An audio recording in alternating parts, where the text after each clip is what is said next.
Hello, ladies and gentlemen. Thank you for joining us on this Tuesday, the 6th of June already. Time just keeps flying by faster and faster. Huge amount of news this coming week. We got the Comey hearings. We got the attacks. We have the March for Truth that we're going to be talking about. We also have the Qatar Saudi ultimatum, and then also the recent leaks that just came out with the Intercept news people and stuff like that. So just a lot to break down. We're going to be breaking down a couple of things here tonight. Just a crazy amount of news, like I said. Also, we have the shirts for sale. Don't forget about that. And I don't know. So we'll just start breaking down things with Lance, I guess. Lance has his subject about the Qatar and Saudi ultimatum.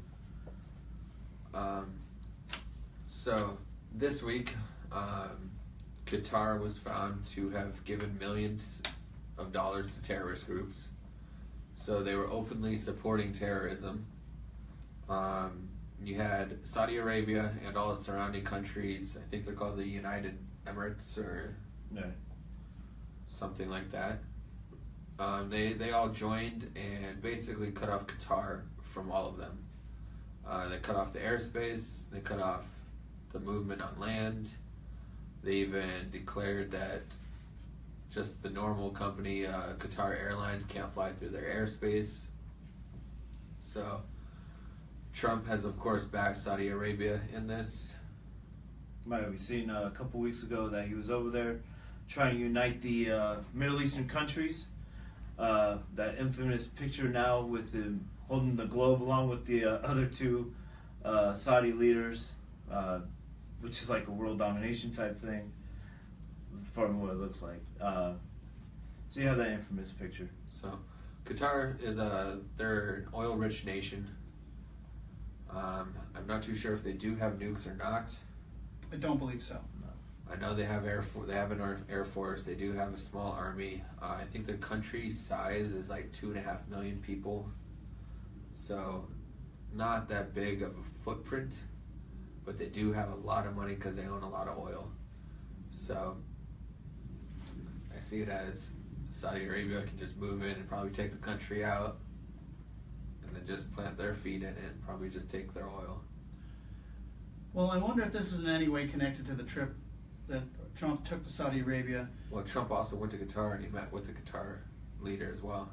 But I'm wondering if he went to Saudi Arabia and said, listen, these guys are trouble. Yeah. They're up to no good.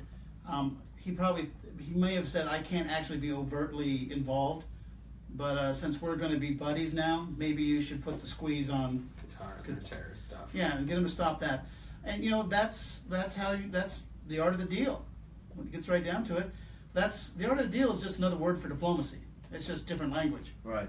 So I think he may have went in there, and this might. I'm just totally speculating. I have no information on it, but as an observer, that it strikes me as that could be what really was going on a little bit during all those talks. With his trip to that Saudi circle. His first foreign policy trip to all three of the religions' capitals. They very possibly could have took the Saudis off to the side and said, "Hey, these guys are trouble." Well, not so much take them out, but put the pressure on them. Let them know that if they're not going to be good neighbors, they might have to suffer the consequences. So today, just a few hours ago, Saudi Arabia gave Qatar 10 things to do, or else I guess they're going to declare war on them. Kind of the complete opposite of a honey-do list. Do it, or else we'll attack you. Right. Well, I'm interested to see how this plays out. We didn't really get any hints towards this until it happened. Like 2 days ago. Yeah, it's just a very strange thing. It caught us all by surprise. So, I'm going to look up the 10 things that Qatar has to do. I know one of them was to immediately stop funding, I think it was like Hezbollah and another terrorist group. Yeah, that makes me think that is something Trump had to say to him, because the Saudis would have never done that on their own. No. If they would have done it long ago. Right, exactly. The whole Qatar thing, I was over there a couple times when you're in theater. you basically you're offered a 4-day R&R, rest and relaxation, just to try to get away from your war zone, either Iraq or Afghanistan. And so while I was down there, I mean, first off, it's like 100 degrees with 120 degrees with 100% humidity, just miserable weather. You're allowed to have a beer a night, so that adds up to 3 beers a night, which is or was it 2 beers a night, something like that. So you're actually able to drink, you're able to rest, recuperate yourself, and just by doing that and everything was nice. Now, what it comes down to this is that base still going to be down there? Are they still going to let the United States operate out of Qatar? Is it going to be shut down? Will it be will it be taken over like all the other bases in Iraq? Where I was stationed at Camp Liberty the second time around, and now that has recently been taken over. I can remember being in that gym at Camp Liberty, probably making IEDs out of that thing now. So who knows? So I guess here it is, if you want to read it. Yeah, I can't read that. Anyways. So what is it, in Farsi or? Yeah. It's in some Saudi. Yeah, I guess they didn't want us to know about it. It just says the number 10 and then 24. Right. 24 hours to do it. So if they really do have 24 hours, I hope they're evacuating the troops out of Qatar right now. Although that is considered American soil at that point, I still wouldn't want to be there in case something happens. And I would just let Qatar fall, obviously, since they want to help with the terrorist organizations and stuff like that. Now, the reason why this really crept up on us and nobody really knows, that being because Trump doesn't want military leaks. He expressed this a couple months ago, that we're not going to give the warning to the opposition, we're not going to give the warnings to the enemies, how like Obama did, saying 4 or 5 months ago that we're going to be doing a huge raid on, what was that city in Iraq? But it was a huge city in Mosul, not Mosul. I can't think of it right now to save my life. Mosul? No, it was a different one. But anyways, yeah, I can't think of it right now. But it was just the you see a different stance from the Trump administration, from the Obama administration, and I think this is where it really crept up. And now we're seeing the leaks from not the leaks, but information coming out of Twitter and stuff like that. So it really is. I like it, even though the news cycle really doesn't like it, because now they're not forewarned of what's going on, so they can't get the people to tune in and listen to them as much. So it's just I think it's a good thing. We should be cutting ties with terrorist countries who want to do harm, not only to ourselves here in America, but to our brothers and sisters abroad. Because you had been seeing what's going on in Europe, just another attack already. This time in France, Notre Dame. I've been there. A very beautiful place. It's just crazy to see that this is happening, and yet you got the London stand mayor saying that he does not want to meet with Trump. Roll up the red carpet, etc. And it's just a really kick in the teeth coming from a mayor. That's like Mayor Goodwin over here saying that the mayor of London is not welcome over here. It's the same kind of. No, the prime minister. Or the prime minister May is not allowed over here. Yeah, I'm sorry.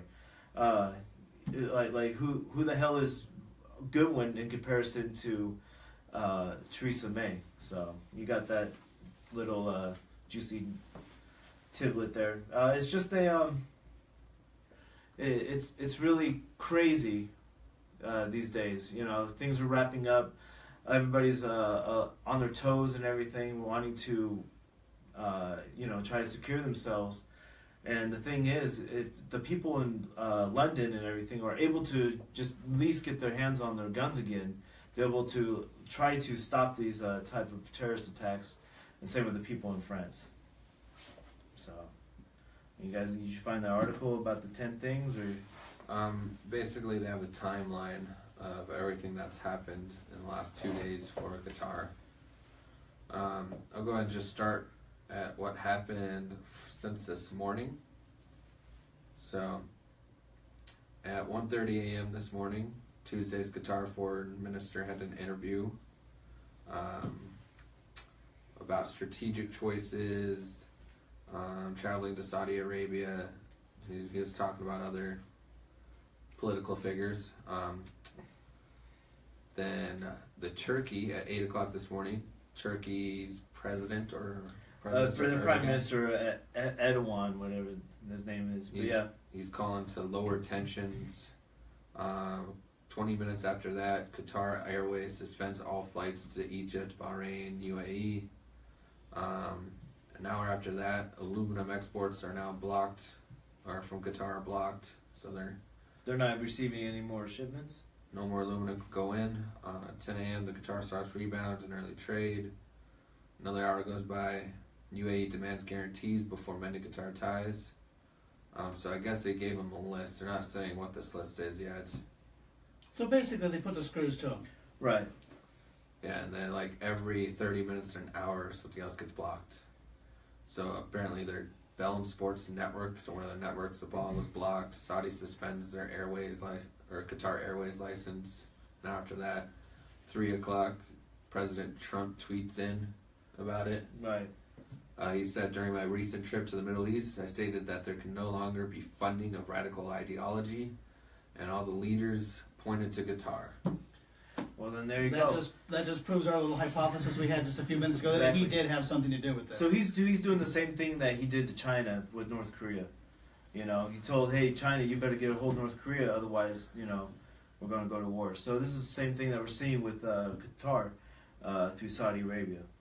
You know, he's pushing Saudi Arabia and the other Middle Eastern countries. But it's like, what deal did he make with Saudis and the other countries? Who knows? It doesn't matter. I mean, if he makes a deal with them over some oil exports or whatever, if he stops terrorism, then we'll worry about the other stuff.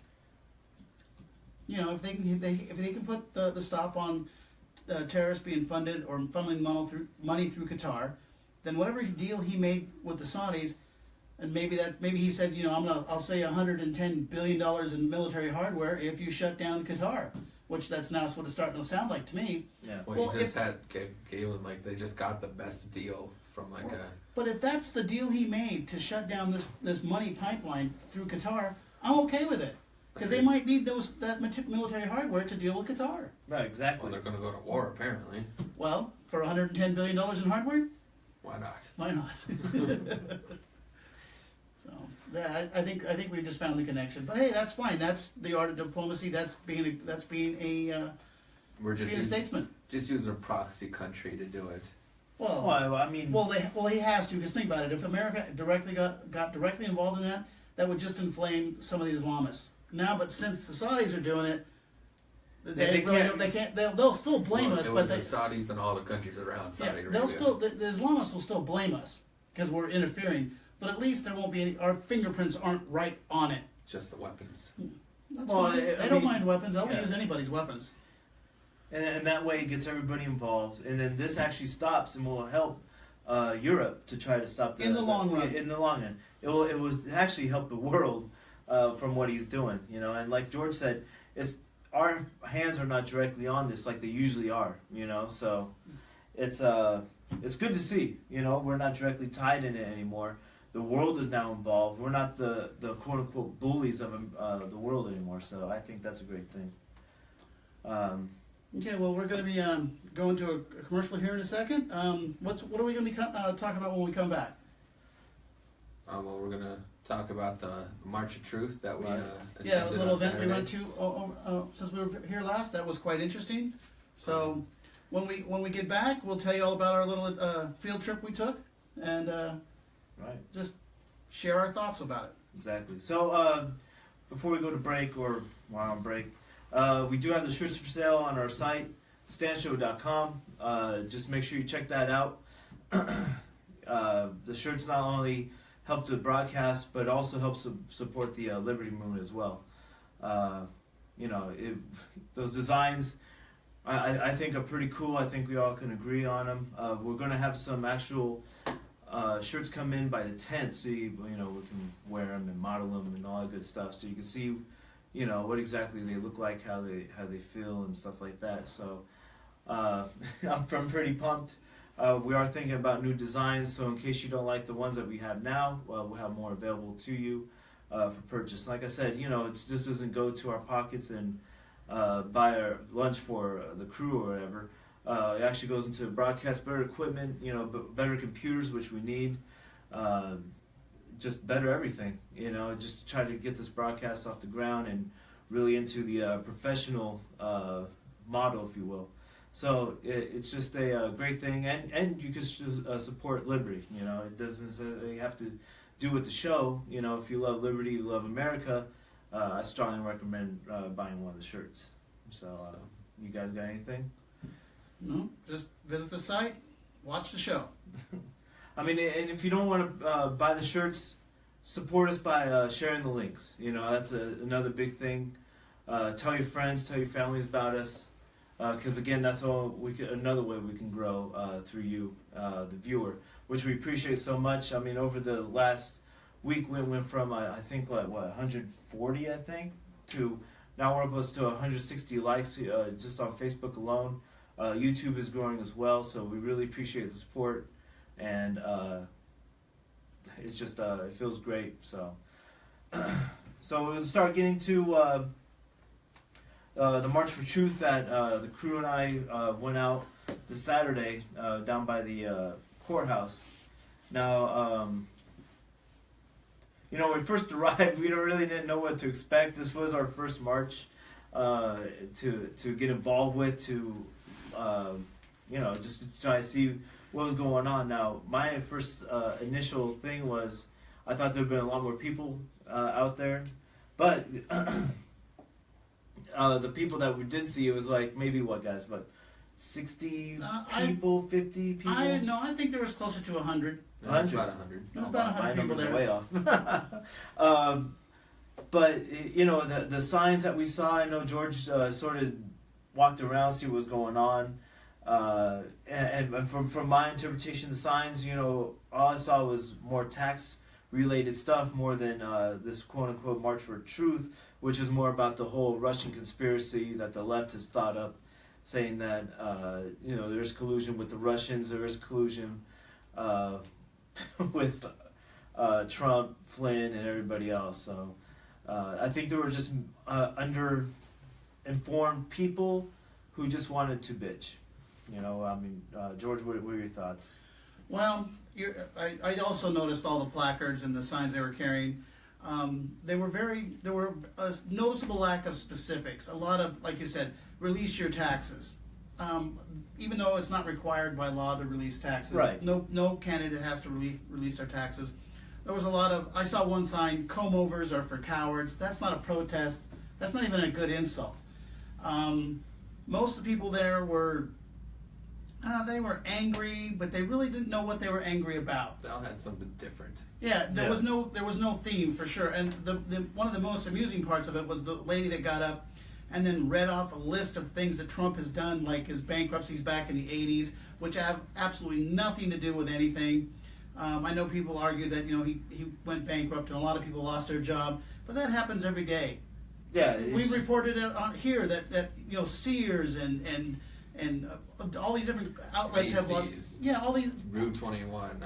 The list goes on. Yeah. So, but if some CEO from one of those companies tries to become president, what bearing does that have? Anyway, they were just kind of grasping at reasons to be angry. They're saying he's killing the environment because he's trying to with the Paris Accord thing that he just pulled out. But I think that was too new for them because they really didn't have anything to cling to other than it's just bad. It's just bad. Yeah. It's just bad. But the lady that got up and read off the litany of things that Trump has done wrong, I tried listening to her, but it was so disjointed and so unimportant. It was like, it was like grade school kids complaining, and. Well, one thing was they had these pictures there of of the figures. So they had Sean Spicer, they had Paul Manafort, they had Flynn, they had Trump, and they try all the to Russian guys. right, and they try to connect these people with a string. So say Lance would hold up Manafort, and I would hold up Putin, and then they draw a string, and then try to come up with some facts to try to they were together. trying to demonstrate connecting all the dots, but the problem is the dots don't connect. exactly. You know, Yeah. I did try. I have to say, my initial interaction with one of the whatever they call themselves down there, First one. the very first one. I asked her a few very pointed and direct questions. But they were hostile. Yeah, well, I asked her. Come on, let him She get said the- he needed to be impeached for breaking the law or something to that effect. And I asked her point blank, what law, what statute did he break? What crime has he committed? And I said, if you could tell me, I'll get behind you. right. I'll support your position because then a law has been broken.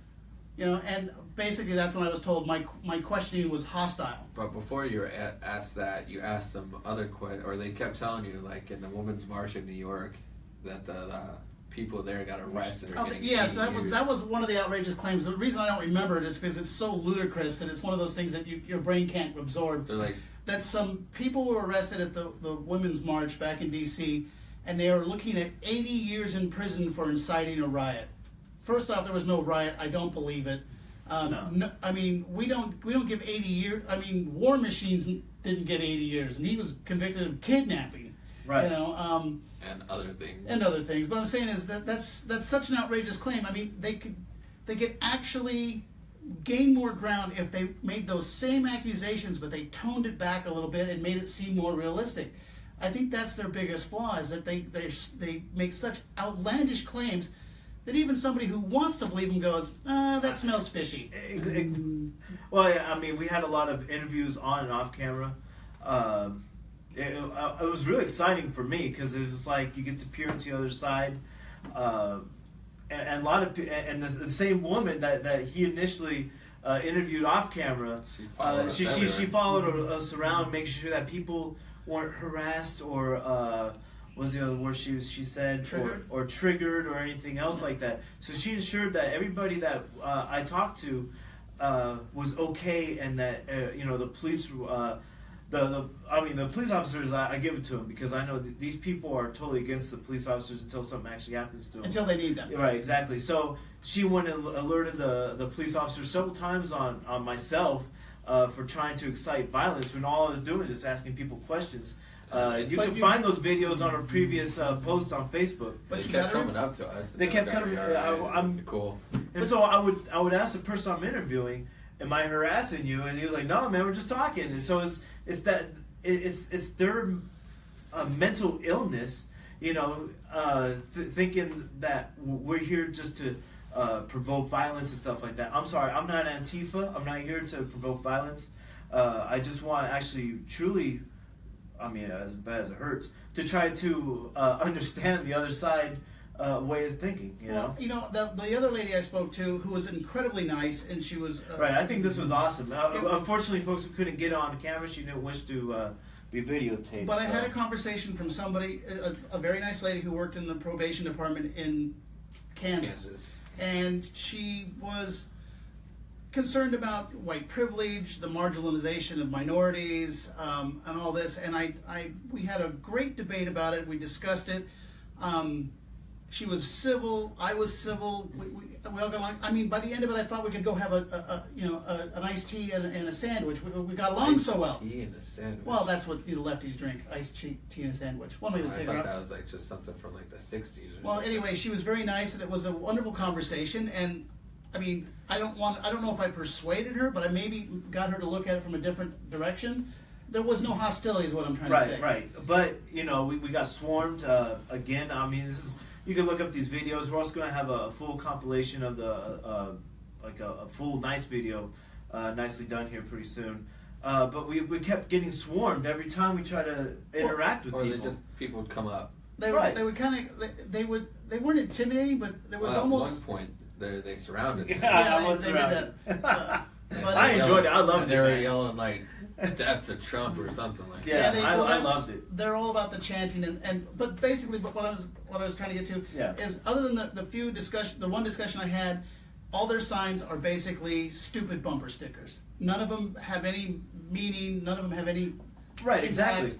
It's just they're just about they're just petty. Well, we have a lot of the signs I did get on film. So. Okay, we'll have to. What we should do is we should get a list of them and read them off to the audience so that they can have an idea. Because I mean, looking at a bunch of people carrying signs is one thing, but if you actually read off what they say, I think it'd kind of actually be humorous because it was, it was like going around the kindergarten and asking political questions. Their responses were like infantile. Well, that and there's no substance behind it. Right? They don't have any facts. They hated facts. Yeah. Well, Facts are hostile. one of the ladies that I was talking to, she had this sign that was just a right over from like the 60s or 70s when they were doing peaceful protests back in the Vietnam War. I'm like, Oh, did she like cross out Vietnam and put in Trump or something like that? No, it was like it was a super hippie saying, because she was of course a hippie, and she said they just changed one word in it, and it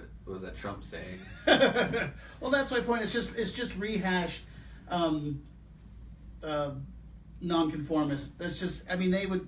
It doesn't matter who's in office right now. It could be Romney. It could be McCain. They'd still be protesting. McCain.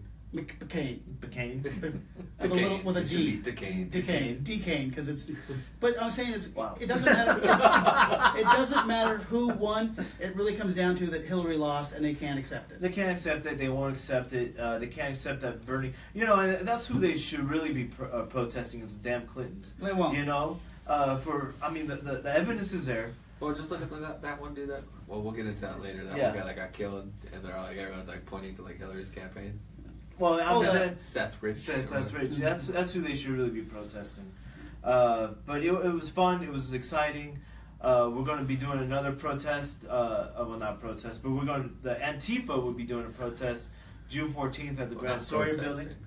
That's why I We're not protesting. No, but we're going to go down and very quietly observe them because I'm trying they're to. a little more violent. So we need all the support we can to go down there to show that America still rules and that these little scumbags are just horrible garbage, scum of the earth. Even their own party doesn't even like them. So yeah, well, that was the March for Truth. They did all say that they were a little troubled by the Antifa crowd. right, exactly. Yeah, so- Too extreme for them. So Well- June 14th at the Grand Sawyer building, we're going to be there.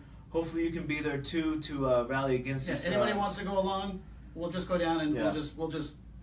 I don't want to use the word counter protest, but we'll just go down and observe like concerned citizens. Right, exactly. But if you want to go down there and counter protest, more power to you. So we'll enjoy that as well. And also, we've been wearing our shirts down there so you can see them. And take the stand for liberty. So it'll be interesting. But before we get into our next subject again, purchase one of the shirts on the site, standshow.com. Excuse me. And not only supporting the Liberty Movement, you're supporting the broadcast. We're going to get some other products as well. Hopefully a raffle here pretty soon with an art piece that I have somebody contracted out for. Just to give you a little insight, it's George Washington. I think it looks very awesome. So we try to raffle that out for something, to get something going for you, the viewer out there. Looks very awesome. Oh, there you go. Every time. I touch my phone. I do it every show. So I'm sure somebody's out there keeping a pool. At what point in the show will he touch the phone and turn the show Right. on? I'm predictable, clumsy but predictable. All right, so do we want to just go ahead and roll into our next one and then have a quick break and then we'll do one more topic? Well, whatever you guys want. I've got my little topic I wanted to talk about. It's I had to look into it because I was confused by it, but I'll explain. Right. So let's just get into that then, George. Go and break that down. Now, for people who don't understand what's really happening behind the scenes with WikiLeaks, NSA, and everything. It's called the deep state. Right, exactly. If you want to explain that. It's really the deep state. It's What is the deep state, Shane? Shadow government that, us conspiracy theorists have been talking about for the longest time, but now they have reared their ugly head, and they're actually in the full exposure now. So Well, it's just years of Democratic operatives being put in place in the bureaucracies that are there by Obama, and they're just there to make sure the party is intact. They're supporting the party. They're the ones doing the leaking. I mean, let's face it. You can't have the Justice Department being full of Obama appointees and then expect them to pursue any investigations that involve the Obamas or Hillary. That's just not going to happen. They have infiltrated our government, and they're. Well, you saw that with Comey and Hillary. Yeah, I mean, let's face it. I mean, Loretta Lynch. Susan Rice, they're all there. They're all obstructing justice, in my opinion. Maybe not illegal, not from in the legal sense of the term, but they're there to make sure that. I mean, let's face it. If Hillary Clinton wasn't indicted for what she did, nobody's getting indicted except for maybe this next story. So yeah, if you look at it, so the Attorney General Loretta Lynch from that last administration, Right. she has the power to appoint resources to whatever she feels needs it. So when the Hillary thing came up, not Well, gonna put it's- anyone on it. It's like it's basically it's the one thing it's the thing they railed against for years, and it's the good old boy network. Yeah. They always complained about it. It's just a bunch of white guys protecting each other. Well, now it's just a bunch of progressive Marxists protecting each other. Right, exactly. And people really have to understand that there are people in the government who don't want America to succeed. And unfortunately, you know, for all the men and women who died for this country, it's just a kick in the face for them. You know, myself and George being vets, and for everybody else who loves America, they should really stand up to this, because it's really everything that they're doing is against America. It's subversive. It really is, and it's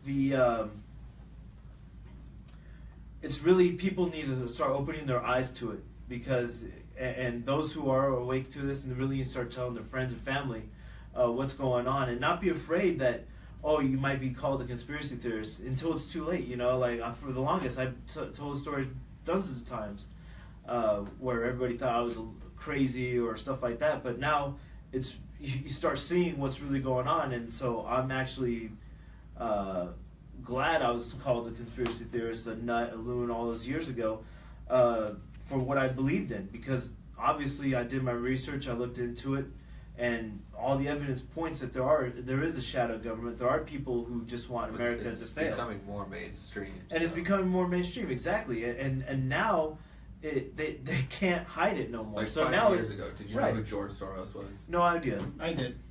Well, I've known about him for years, but I'm a little older, and I've been watching this for a while. So right. But he started hitting headlines. Yeah, but he's become a bigger and bigger player. Right. Yeah. I mean, he may have always been a big player, but now that we know about him. Well, the spotlight's on him now. Well, in the age of the internet, you can't hide. No, you can't. You know, 25 years ago, if the news didn't talk about him, we didn't know about it. Exactly. Well, and he's just.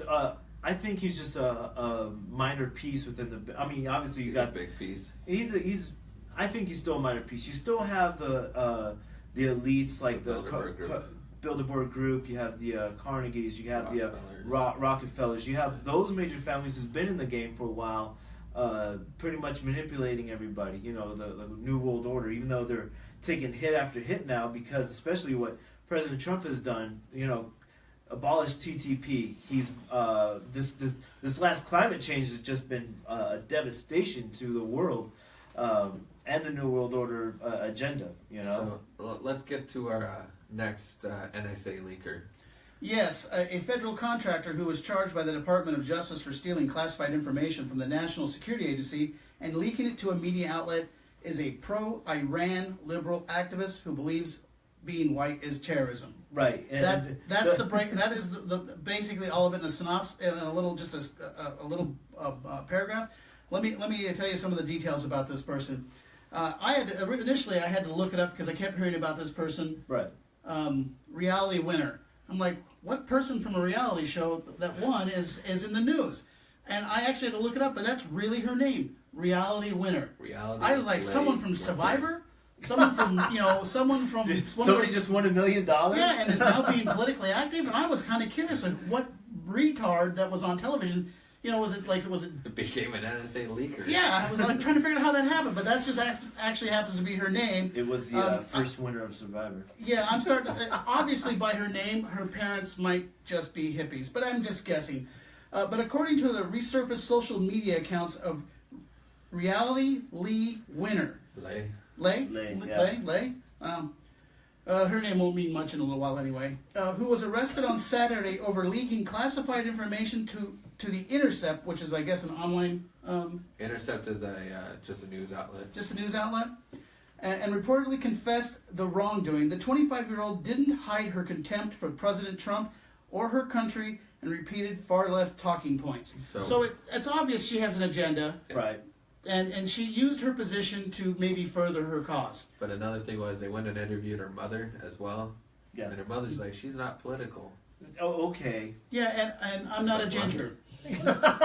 So, and then another cool thing about this is WikiLeaks actually offered $10,000 to find out who the Intercept reporter was that she gave it to get them fired. Yes, exactly. Well, they can go to jail too. You cannot receive classified information either. Exactly. So, anyways, on Twitter, this is how crazy she is in her rants. On Twitter, she tweeted at rapper Kanye West.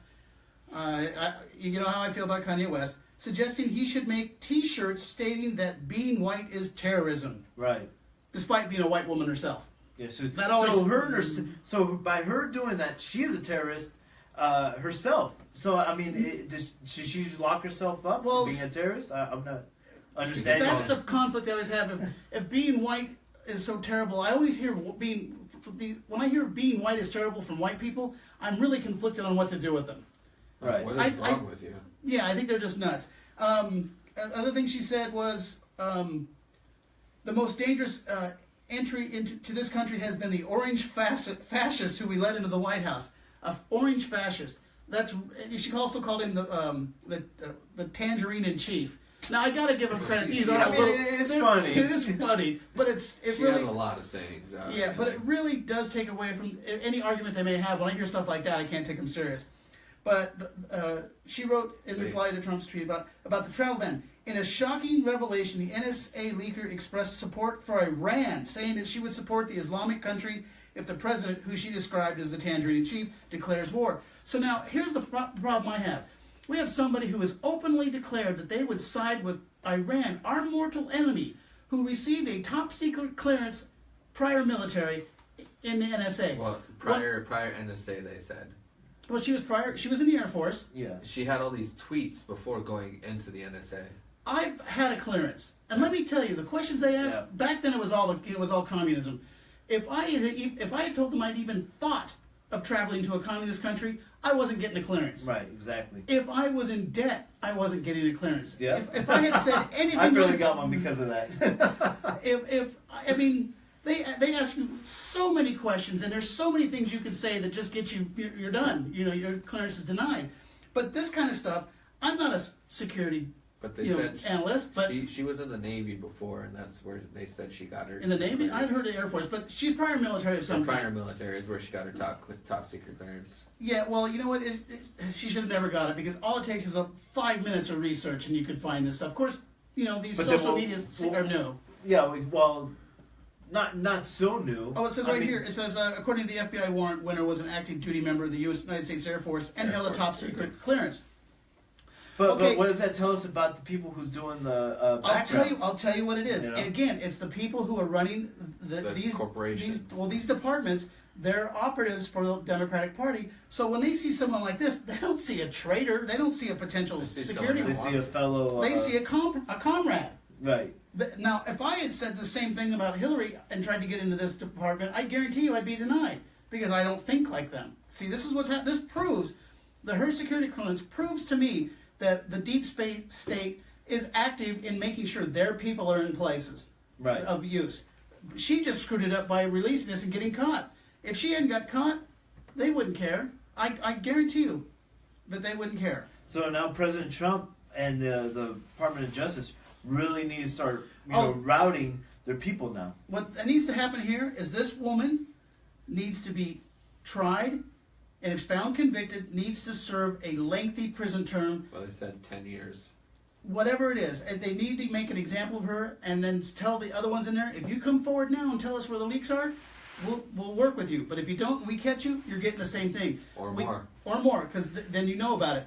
But anyway, she protested and sent for Iran. She goes, we stand with you, Iran. You know, I mean, I'm sorry, you cannot stand with Iran and then be in the NSA. Well, now, what did the actual leak consist of? She released, what was it? I don't think I have it here, but it's irrelevant. If it's sensitive material and you release it, I don't care if it's the home address to the janitor at the building. Well, the actual information that was released was regarding the election. That's right. It was a phishing. They had discovered that the Russians had attempted, mind you, a phishing scam into 100. It was like 100 plus voting machines. Voting machines, right? Now, whatever. And I did hear about this, and I did make note of the thing. By the way, all the voting machines, they are not connected to the internet. Right. They're all standalone. Yeah, they're all standalone machines. You can't hack into the machines because they're standalone. They're not connected to the internet. And if they were, we wouldn't have to wait 3 days for all the precincts to report in. Exactly, or take count or anything else. Yeah, we would know immediately who won. So it was the Russian document about that. I couldn't remember. I forgot to print that up. But I just was more concerned about the fact that we let somebody who's a known sympathizer to everything that's against America and our culture into the NSA and gave them a top secret clearance. Right. Exactly. I wouldn't let them take my order at Wendy's. It looks like let me read a little excerpt from The Hill about this. They said she was very scared when the FBI took her by surprise. Billy Winter Davis told Anderson Cooper she was not expecting any of this. Well, you commit a crime, you should be looking over your shoulder because the feds are coming. Well, here's the thing. She thought she was protected, but obviously the reporter... FBI did not think she was protected. Well, here's the thing. This is my little conspiracy part of it. I think they wanted her to get caught so that this information about the phishing attack would be public. Because if they just swooped in, picked her up, and nobody said anything about it, there'd be no ammo for the Democrats to use because now they're going to look proof. A Russian document. Yeah, they're going to say, look, this proves that the Russians hacked our election. Right, exactly. And they're sacrificing her on the altar of trying to defeat Trump. Right, but could this be a psyop as well? Could that document even be real? Because we talked about months ago how the NSA, but the NSA, CIA was able to manipulate. Well, they have a way to leave fingerprints of other countries on documents. So, because that's what I'm saying. Could this be a psyop as well?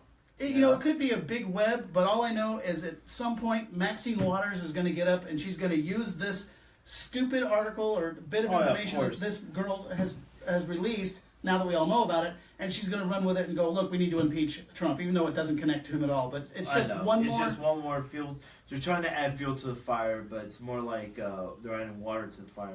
But you watch, they're going to run with that. She'll be a casualty. They haven't stopped with the Russian stuff. No, but she's going to be a casualty in all this. She's going to wind up going to prison or being in trouble. But the article or the information she released will become the centerpiece. You watch. They'll use that. Some Democrat will get out there and scream about this. Look, we have proof that they tried to hack our election. Tried to hack. Well, they have to say that because everybody knows they didn't. Right. Exactly. The Russians. I'm sure the Russians have tried to influence every election. This is just the only time they've done it with. Well, did you watch social media? The interview with Megyn Kelly and Vladimir Putin? Oh, he burned her, man. No, I heard. I didn't watch it, but I heard bits and pieces that he pretty much laughed at her. He did, and one of the questions was, he's like, your people and journalists and reporters have come into my country and have had to change or tried to change my foreign policies for the last decade. Yeah, well, we've tried to change elections. We've done it in Central America. We did countries. Overthrew Obama tried to do it in Israel. Leaders of countries. Well, you have Hillary laughing on TV. He saw he died. Of talking about Gaddafi, but that's okay, right? Us influencing other people, killing them, and everything else. I find it ironic that the Democrats are complaining about Russia since they've sided with them on every issue since World War II. Right. What about the uranium deal with Hillary and Putin? That's okay, right, ladies and gentlemen? Yeah, that's. But because of this, you have Michael Moore coming out now. Well, sorry. Putin cut up that contract last year. Oh yeah, of course, I would too. He threw it away. He's like, I'm not telling you how much uranium I have now. Well, it's the Democrats are running around like spoiled children, who are throwing a tantrum, and they're lashing out, and they're trying to find any little thing they can grab a hold of, and they're trying to see what will stick to the wall. And as far as I can tell, and I'm trying to be as objective about it as I can, but I don't see any evidence. I haven't heard of it. Not Comey, the FBI, no, even Comey, FBI, CIA, they've all said no even evidence NSA, of no evidence. intelligence leader, everybody have come out like we Multiple can't find congressional hearings. Yeah, they have said we can't find any evidence of collusion. And you know what the Democrats keep saying? Keep looking. Keep looking. There has to be something. Well, you know? I've always said it doesn't matter if you committed the murder or not, but if someone arrests you for it, you're always going to carry that stink around that you were arrested for it. Right. And that's what they're doing. They're trying to charge him with something. They don't care about evidence. They just want the charge to stick. Right. It's not going to happen. Real quick, before I move on to Michael Moore, what do you guys think about Assange coming out with WikiLeaks and his whole statement? About I give you $10,000 to find out about the reporter and stuff who burned find her. them. Yeah. I'm sure it's pretty easy. All you have to do is talk to her, and she'll probably know who it is. Right. Well, all you got to do is say, we won't give you 10 years, we'll give you 2. 5. We'll give you 2, and you tell us who you gave it to. Yeah. Because she's not a reporter, she can reveal her source. Right. Oh, yeah. Exactly. and so basically Assange was just mad at the reporter for not following the whole my source, to give up the sources, and so that's why I think this is a big psyop because of it, because the source was revealed, and the Intercept protected that reporter. Assange wants all information to come through him. Right. And not the Well, he's a better journalist in an embassy 10,000 miles away than any of the ones that we have here. And they just threw out his case against him. Oh, that's the sexual harassment Yeah, case. What that it was? got thrown out like last week. Good, but he still can't go anywhere. No, he's staying in there. Because Hillary and her ilk will make sure that his life is very short if he ever With a gets drone strike, because that's what she wanted. Can we just drone strike him through the window? Right, exactly. Okay. But moving on, Michael Moore, because of this, now comes up with Trumpy leaks. For those on the left inside the NSA who want to reveal quote unquote documents and stuff like that to Michael Moore and his Trumpy leaks thing. So I think we should just flood them with actual leaks that we've come to be true.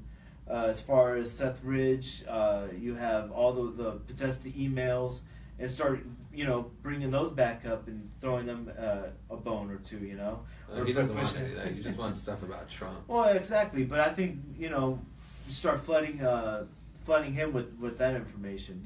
How come you don't look into all these other proven leaks, that are actually worth your time, instead of trying to find something like we've been saying, the whole Russian collusion and etc. So just want to throw that little piece of information out there that they are trying to counter us. But even though it's just going to flop, just how Kathy Griffin is just, her career's gone. It's going to be just like how Bill Maher, his career's about to.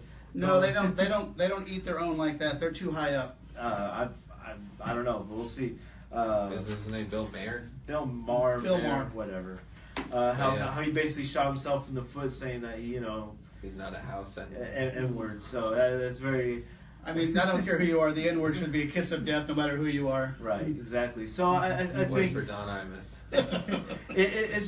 I mean, the left is just going out on a limb, just trying to burn the right in Trump and everything. And while they're doing that, they're actually taking themselves down. So I think we just keep pushing and pushing and pushing. And well, that's the thing. There's only one person for them to burn right now, and which is it's Trump.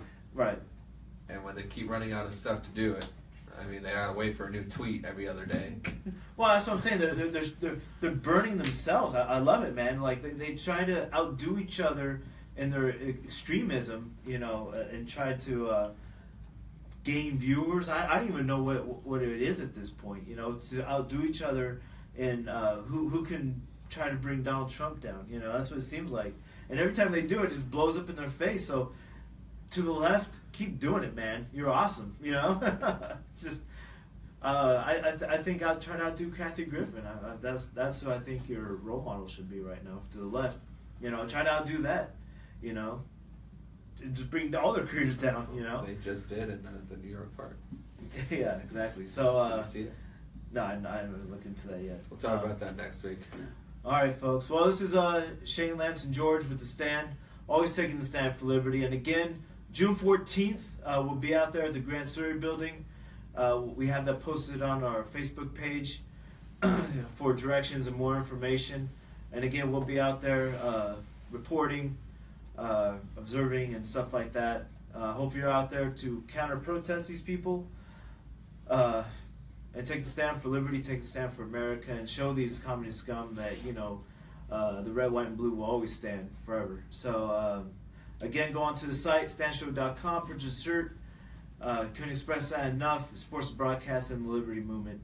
And you can wear that out there on the June 14th, and we'll look for you and interview you and all that good stuff. And, hopefully come by and say hi if you see us there. So, always. You know what we look like. We don't know what you look like. Right, exactly. So we'll be out there June 14th. Hopefully we find you out there.